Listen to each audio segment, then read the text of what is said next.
Alright, let's dive into something truly special today. Have you ever wondered what it would be like to witness an entire childhood unfold before your eyes?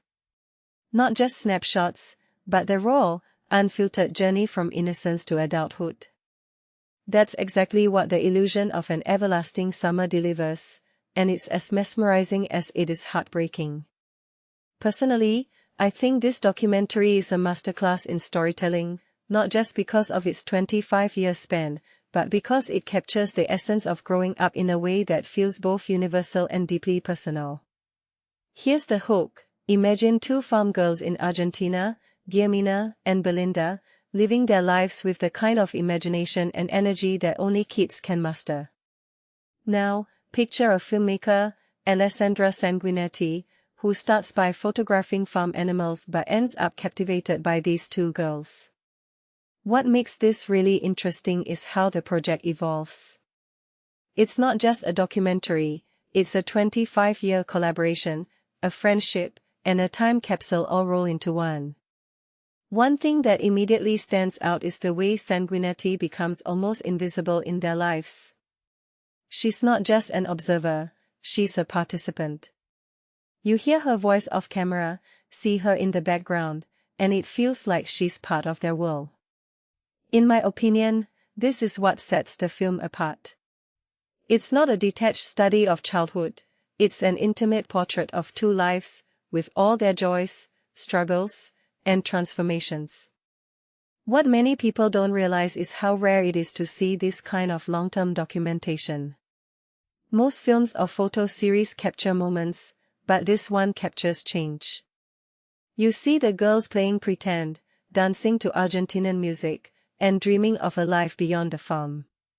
But as they grow older, the weight of reality sets in. Beli's line about not dancing anymore?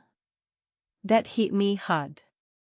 It's a small moment, but it speaks volumes about the loss of childhood joy. If you take a step back and think about it, this isn't just their story, it's a reflection of how we all lose pieces of ourselves as we grow up. What this really suggests is that growing up isn't linear. It's messy, unpredictable, and often bittersweet. The film doesn't shy away from this. It shows the girls drifting apart, facing the challenges of adulthood, and yet, there's still beauty in their journey. The Paris trip, where they pose for Vogue Italia, feels like a fairy tale ending, but is also a reminder of how their dreams, once playful fantasies, have become reality in unexpected ways. A detail I find fascinating is how Sanguinetti avoids patronizing her subjects. These girls are working class, and their lives could easily be framed as tragic or limited. But the film treats them with dignity and respect.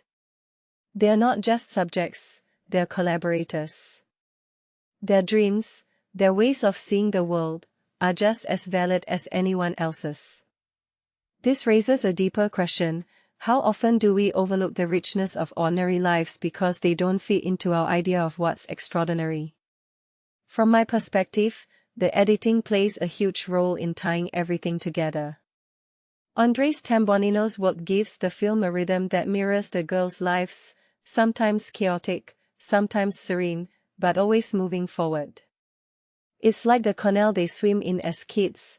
Every time they return, it's different, just like them. So, what's the takeaway here? Personally, I think the illusion of an everlasting summer is more than a documentary. It's a meditation on time, memory, and the beauty of impermanence. It reminds us that life isn't about holding on to the past, but about embracing the changes that make us who we are. And maybe, just maybe, it's a call to appreciate the small, fleeting moments that shape us all. What do you think? Is there a moment from your childhood that feels like it's slipping away? Let me know in the comments. I'd love to hear your thoughts.